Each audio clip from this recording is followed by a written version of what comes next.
plusieurs générations. Là, sous les yeux, on a une Lotus, c'est assez simple ici, une S4S. Le propriétaire avec nous, Depuis quelques années. Depuis quelques années. T'es un fan de Lotus, et moi aussi. Surtout ça facilite les rapports. Donc cette voiture-là, tu l'as depuis quelques années maintenant. J'ai toujours connu avec d'ailleurs. Ouais, celle-là, je l'ai depuis un peu plus de 6 ans. 6 ans, ça commence à faire hein, quand même. Ouais, un petit peu, ouais. Surtout que je roule beaucoup avec. Donc c'est une conduite à droite. Tout à fait, j'ai été la chercher chez nos amis britanniques. J'ai été la chercher directement en Angleterre à l'époque. Pourquoi la conduite à droite? Parce qu'elles sont moins chères. Exactement, j'avais laissé une question de prix, on pouvait les trouver à moitié prix en Angleterre par rapport à ce qu'ils vendaient en tout cas. À moitié prix, c'est impressionnant ça. Moitié prix à cause de la conduite à droite. Et c'est vrai qu'on voit beaucoup de voitures aujourd'hui en France qui sont vendues avec des conduites à droite, qui sont pas chères. Hein, je pense au Miata, je pense aux Élise et à un tas d'autres voitures. Après, c'est la revente qui pose problème. Après, je l'ai pas acheté pour le moment. Bon, donc voilà, donc tu as fait une bonne économie en achetant. Alors la Lotus Esprit, pour revenir dans le contexte, alors vous connaissez tous Lotus, qui existe depuis maintenant les années 50. Hein. Lotus existe à la Formule 1, et pas que. Ah là là là. Allez, je appuie sur un bouton. Allô, allô. Ah, c'est revenu. Donc je vous disais, Lotus a fait beaucoup de compétitions. Et notamment en Formule 1. Beaucoup se rappellent de champions du monde qui ont été concourus sur Lotus. Chip Clark, Graville, Doc Henry, Emerson Fittipaldi, Mario Andretti. Et pour les plus jeunes, et encore, je ne suis pas sûr qu'aujourd'hui ils s'en rappellent, Ayrton Senna qui a couru sur Lotus. Voilà. Et Lotus a disparu et est revenu en Formule 1 pour redisparaître à nouveau. Et à côté de ça, Lotus a fabriqué comme Ferrari ses propres modèles de route. Ils ont commencé par la Seven, les Elite, les Élan, les Europe. Et dans les années 70, ils sont montés en gamme. Ils ont présenté notamment la Lotus Esprit en 1974-75 pour la premier modèle, la S1, était dessinée d'ailleurs par qui? Par un nom célèbre. Voilà, Giugiaro, un carrossier italien. Donc ça c'est la première embouture. Il y a eu ensuite la S2, la S3, et ensuite elle a été redessinée à nouveau, par qui cette fois-ci?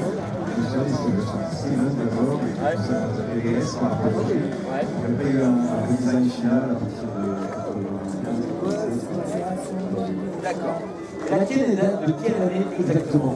Celle-là est 96, c'est vraiment les derniers modèles 4 cylindres. Les derniers modèles 4 cylindres, exactement. À cette époque-là, les 4 cylindres étaient tous de turbo, on avait lâché en version atmosphérique, tout turbo. Et donc celle-là date de février 96 et au mois de mai, le modèle En moteur V8, qui a été arrêté finalement, l'Esprit, la dernière Esprit, la date de vente à moteur V8, donc du coup, qui n'était pas être fabriquée sur le monde, je crois. Les dernières Esprit datent de 2004. 2004, donc une longue carrière, hein. 74, 2004. C'est 76 à 2004. Une longue carrière pour un modèle sportif, comme ça, c'est une très très longue carrière. Alors celle-ci, en Angleterre, c'est une des dernières Atmo, non, des dernières Turbo 4 cylindres, pardon. Alors ce moteur 4 cylindres, ça a été pendant longtemps le meilleur 4 cylindres du monde. Pourquoi? Il est multi-soupable déjà.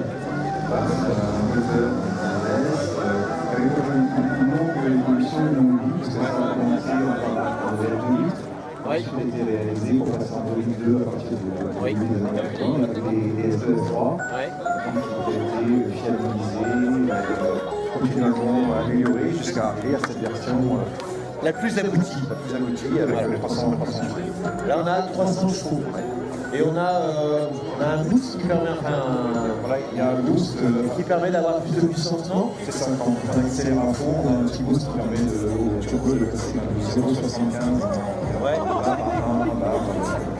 Donc Au niveau de puissance, ça permet d'avoir plus de... On a un bon coup de pied dans les Sur un coup de pied, au niveau de consommation, aussi, on a un bon coup de pied dans le réservoir. Mais ça, on perd pas. Bon, alors comme toute supercar qui se respecte, le moteur est central arrière. Même si on ne voit pas grand chose, c'est quand même un central arrière. Alors, ce que j'aime dans les esprits, c'est que suivant les générations, l'aileron a évolué. Des petits, des grands, des plus hauts, des plus bas. Et il n'y en a pas eu pareil, j'ai l'impression, au niveau de l'aileron. Non, il y a vraiment eu cet aileron-là a commencé avec la S4. La S4 qui était située au milieu. Oui, au niveau du capot arrière. Après, il a été remonté un petit peu avec les ailerons un petit peu plus dramatiques. Ouais, sur les derniers modèles. Ouais. Ok, je te laisse s'ouvrir. Elle est magnifique en rouge comme ça, elle est magnifique. Bon, on ne regardera pas les 1. on voit quand même qu'on a un petit coffre quand même. Voilà, il y a un petit coffre. Sympa, c'est bon. La chaleur est là quand même, attention de ne pas mettre des denrées périssables, mais ça permet de loger quand même une valise, une bonne valise. Hein. Ah oui, on part en voyage un long week-end avec. Voilà. Pardon, je vais me rapprocher de toi sans gêner Samuel. Le moteur, j'ai laissé en position centrale, on voit pas grand-chose. Non, il faut vraiment soulever le... On voit un petit peu quand même. Bon, ça se lève. Ah, on voit bien quand même. Si, on voit bien. On voit bien. Donc, c'est relativement accessible quand même. C'est relativement accessible. Il y a un aspect qui est vraiment pas accessible du tout, c'est la commande de distribution. qu'on voit là tout au fond. Ah ouais, il n'y a pas une trappe à l'intérieur? Rien du tout. Oh là là.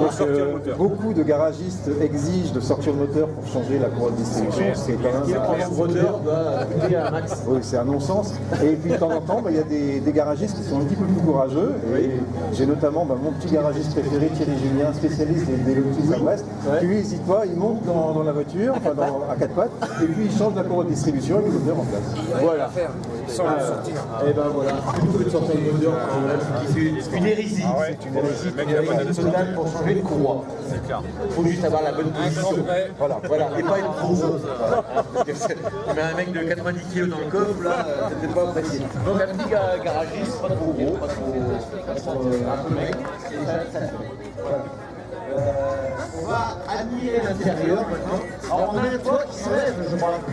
C'est possible de voir comment ça fonctionne. Je te laisse faire. Il y avait le toit qu'on enlevait, sinon certains modèles avaient également le toit en dur. Et qui s'enlevaient aussi. D'accord, les deux sont appareillés, soit en dur ou en verre. Donc le principe est assez simple, il y a deux attaches à l'arrière du volant. Puis après Alors je vais regarder en même temps, attends-moi, je regarde comment tu fais. Je regarde. Alors, il y a une fixation. Voilà, donc tu tires comme ça. Comme ça. Là on l'ouvre, on peut le soulever, puis tu tires un peu plus.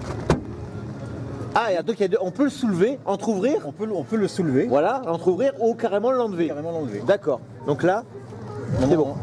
Tu fais juste comme ça. Ah, d'accord. Ok. Et à partir de là, on soulève. On soulève le verre. Puis on enlève. Et c'est vraiment du verre. Et c'est vraiment du verre. C'est lourd alors. C'est assez lourd, ouais. Ah ouais, c'est assez lourd. C'est mieux en verre. J'ose pas forcer. Tu peux le prendre, c'est. Ouais. Ah ouais. Ah ouais, c'est lourd quand même. Et là, on a un petit, pas un cabriolet, mais une voiture découvrable. Voilà. Et on peut mettre un petit coupe-vent qui se clipse là dans les petits trucs devant, les petits ergots. On peut mettre à la place quand on enlève le toit. Ah, je peut-être mal mis. Possible. Un petit parvent. Un petit Qui parvent. se fixe aussi sur les. Il se fixe là dans les deux. Donc, d'accord. Donc tu l'as aussi ça. Voilà. Et Ok. ça va dans un sac qu'on met dans le coffre. Un sac qu'on met dans le coffre à l'arrière. Alors là, ça a des bagages, c'est un peu embêtant. Voilà. Ou simplement l'entrouvrir aussi. Vous l'entrouvrir et dans ce cas-là, il saute juste comme ça. D'accord, ok. Tous les esprits ont ça? Tous les esprits. Voilà. D'accord. Ça, je savais pas. Ok. Ah, c'est pas mal. C'est pas mal du tout, du tout. Donc, rouler à l'air libre. Donc, je disais une conduite à droite. On a beaucoup critiqué chez Lotus la finition, même si elle s'est améliorée au fil du temps. Ça a toujours été un souci, ça fait artisan quand même. Ah oui, il y a un côté très bricolage, on peut presque dire, en aménagement intérieur. Ouais. Après, il faut savoir que Lotus avait tendance à aller récupérer des pièces un peu à gauche à droite, tout en aménagement intérieur, enfin pas que, également pour la motorisation. Voilà, des petits artisans prennent des accessoires chez les gros constructeurs. On peut retrouver comme ça des accessoires qu'on connaît sur d'autres modèles. Quoi, par exemple, pour l'intérieur? Des Komodo. Les Komodo, c'est quoi? Les Komodo, là, c'est un modèle qui a été construit quand Lotus appartenait au groupe General Motors. Donc, typiquement, des Komodo de type Opel, qu'on va retrouver dans des Opel, de Ascona, avec D'accord. Et Opel, il n'y a pas aussi au niveau du train avant il me semble, je crois, au niveau des freins. C'est possible, il y a des pièces un peu partout. Je sais que l'alternateur c'était un modèle BM, là la boîte c'est du Renault. Alors ça, la boîte, je croyais que c'est du Renault, il y a eu du Toyota à l'époque. Ouais, les feux arrière, c'est des... Alors les feux arrière, c'est quoi les feux arrière? Je connais ces feux arrière, ça me revient pas. C'est du Toyota Corolla. Toyota Corolla, ah ouais, bah faut le dire quoi. Et du Rover à l'époque, sur les premiers modèles. Tout à fait, les versions S1, c'était des Rovers. C'était des Rover. Alors, les rétroviseurs extérieurs, on va demander au public qui participe. Les rétroviseurs extérieurs, ça vous rappelle quoi? Votre modèle de grande série. Rétroviseurs extérieurs. Non? Ça ne parle pas? Monsieur, depuis que je garde le sourire. Encore pas loin? Oui. Non, c'est la D'habitude, avant d'être populaire. Voilà. Alors, dans le public, personne? Les rétroviseurs extérieurs? Non? Ça vous parle pas? Bingo, non? On se rapproche. Alors? Bon, je vais le dire alors. Un CCX, Citroën, CX. Eh oui. J'ai eu des CX, moi. Mais à l'époque, d'ailleurs, les rétroviseurs de CX, les Japonais sont beaucoup supercars. Ça a été monté sur des grands Fury. Ouais, sur des grands Lotus. Ça a été monté sur d'autres sportifs, ouais, ça me revient un petit peu. Alors on parle des CX série 2, des derniers modèles. Parce qu'ils étaient assez profilés, assez désignés. TVR qui ont également ce type de... Ah oui, c'est vrai. Ouais. Belle auto. À l'avant, on n'a pas grand chose. Je vais ouvrir. On va ouvrir. On va laisser passer la Z28. Attention à la carrosserie. Ça passe, ça passe. C'est bon, vas-y. C'est bon. Ouais, je suis pas d'accord, mais bon.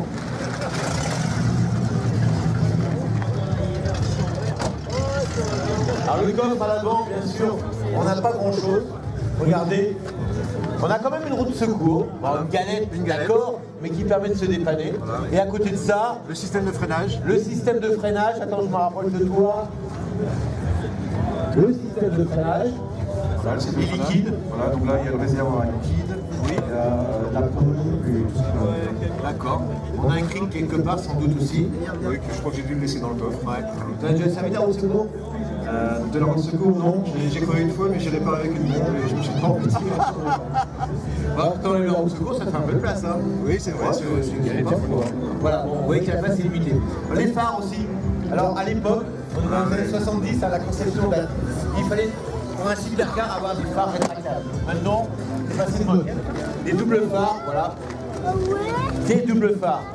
Ah ouais, ah, c'est marrant. Lui, ça s'ouvre et ça baisse. J'ai fait peur là, je crois. Ah, t'as un peu de position qui marche plus. C'est possible.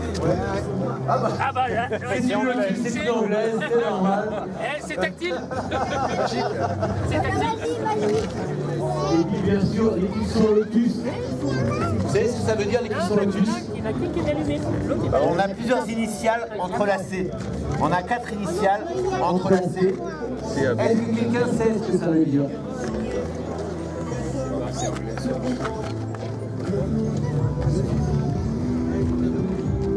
Non? Ah bah oui, un processeur de Lotus. Anthony Bruce Colin Chapman. Voilà, Anthony Bruce Colin Chapman, le fondateur de la marque Lotus. qui était un bon, hein. C'était un excellent. Il a révolutionné plusieurs fois la Formule 1. Quelqu'un connaît un peu au niveau de la F1, tout ce qu'il a fait? Hein?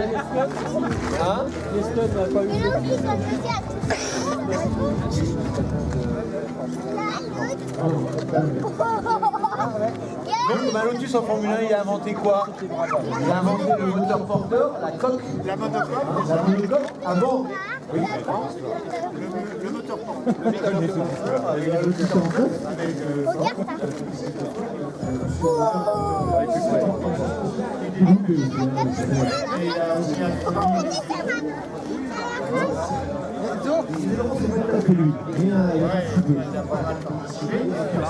Bien les gars comme ça là. Et avant, il y a eu la F72 avec des radiateurs latéraux. C'est quoi les phares à la vie? À l'époque, le moteur avait un radiateur à l'avant et la forme en croix. C'était interdit. C'était un ingénieur qui avait beaucoup de. Alors, oui, mais C'est aussi des courses solo. C'était pas faux. C'était pas faux. Une voiture était faite pour durer le temps d'une course. Après, c'est ce que tu appelles la Voilà. Voilà, vous êtes très très léger Lotus. Et c'est Lotus qui disait d'ailleurs, il ne suffit pas d'avoir de la puissance dans une voiture, il faut que la voiture avant tout, elle soit légère. La puissance, ça vient après. Une voiture légère, même avec un petit moteur, elle sera toujours plus maniable qu'une voiture lourde avec un gros moteur. Ça, c'est typiquement Lotus. Et comment vous la trouvez, cette Lotus Esprit? Elle est magnifique, hein. Elle est belle, hein. On en rêve. Comment ça vaut aujourd'hui Lotus Esprit de ce type? Je ne sais pas regardé plus loin, mais ça a remonté un petit peu, mais on va dire entre 20 et 25 000 euros. 20 25 000 euros, c'est pas excessif encore, pour ce genre de voiture. À côté d'une Ferrari. Donc ça reste une voiture assez abordable. Et qui est plutôt sympa. Voilà. L'entretien qui est aussi assez raisonnable, l'entretien. Pas de prix pour le moment. Si, parce que c'est comme beaucoup de pièces qui viennent de constructeurs. Les pièces sont raisonnables. Et c'est métallique et relativement cher. C'est pas comme une Ferrari, il faut vraiment très poussé, très fréquent. J'avais un kilomètre à tirer de la masse. Maintenant, presque 75 000 balles. Je vais pas mal opérer. Ah, t'as bien roulé. C'est bien. T'as de voiture, je crois. Ouais. Les 504, c'est coupé. Les 6, c'est ça. Donc, tu t'adras, on est à droite. Ok, on va essayer de repartir. Et moi, j'adore.